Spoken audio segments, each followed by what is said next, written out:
नमस्कार दोस्तों। कहते हैं जब जब जो होना है तब तब सो होगा।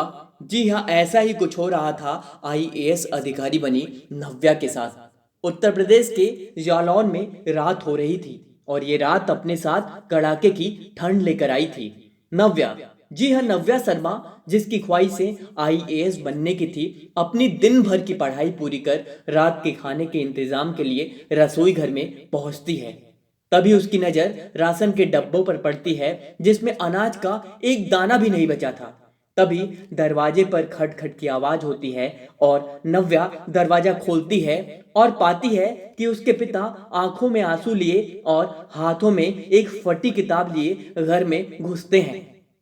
अचानक पिता की आंखों में आंसू देख नव्या घबरा जाती है और पूछती है कि क्या हुआ पापा।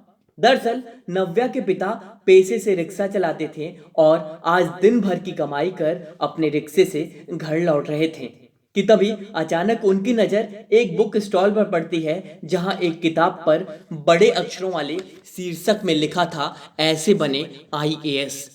जैसे ही नव्या के पिता की नजरें इस किताब पर गई, 12वीं पास नव्या के पिता अपना रिक्शा रोक झट से उस किताब का मूल्य दुकान वाले से पूछने लगते हैं और दुकान वाला नव्या के पिता को एक रिक्शा चालक के हैसियत से देख हंस कर बोलता है कि ये किताब क्या करोगे, ये तुम्हारे काम की नहीं है। नव्या के पिता 50 रुपए देकर उस किताब को खरीद लेते हैं। दरअसल आज दिन भर रिक्शा चलाकर कुल कमाई 350 रुपए हो गई थी, जो रोज की अपेक्षा ज्यादा थी।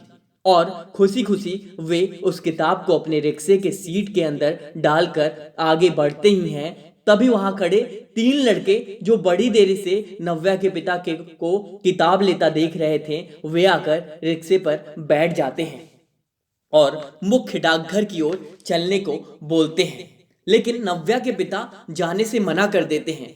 फिर भी वे तीनों लड़के उन्हें जोर देकर ले जाते हैं और रास्ते में बातों बातों में किताब के बारे में पूछते हैं कि तू इस किताब का क्या करेगा, तू तो अमीर है, चल रिक्शा रोक। अब नव्या के पिता डर कर रिक्शा रोक कर कहते हैं, आप लोग यहीं से चले जाओ, मुझे घर जाने दो। लेकिन शायद उन तीनों का इरादा कुछ और ही था।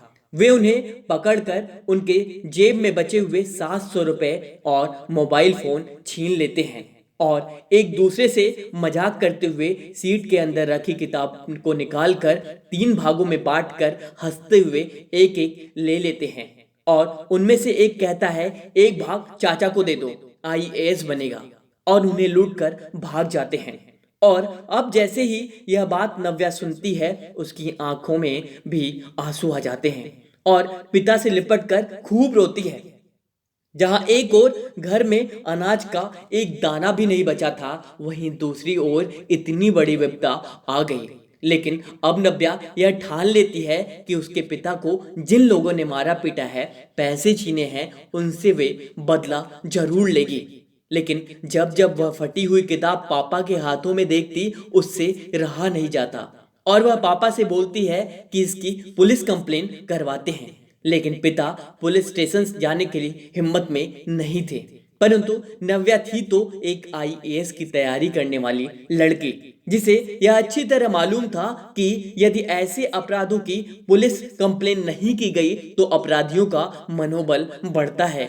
और वह इन दिनों अपनी पॉलिटी के सिलेबस में अपने मूल अधिकारों को भी पढ़ रही थी और अब नव्या समझ चुकी थी कि हमारे अधिकार क्या हैं।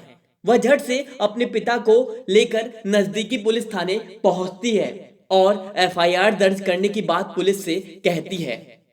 लेकिन शायद किताबों में नव्या ने जो मूल अधिकार पढ़े थे, वे जमीन पर वह धूमिल नजर आ रहे थे, क्योंकि थाने में कोई भी एफआईआर दर्ज करने को तैयार नहीं था और यह कह रहे थे कि ये रिक्शे वाले, चौल वाले खुद मोबाइल बेचकर झूठी कंप्लेन लिखवाने चले आते हैं।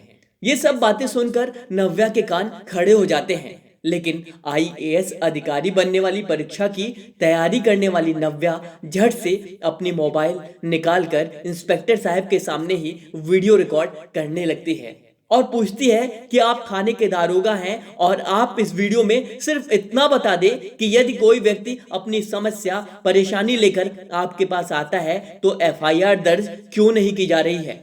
यह देखते ही इंस्पेक्टर साहब का चेहरा लाल हो गया और तमतमाती हुई आवाज में उन्होंने बोला कि आप मोबाइल नीचे करिए। और तुरंत ही नव्या के पिता के तहरीर पर प्राथमिकी यानी कि एफआईआर दर्ज हो जाती है।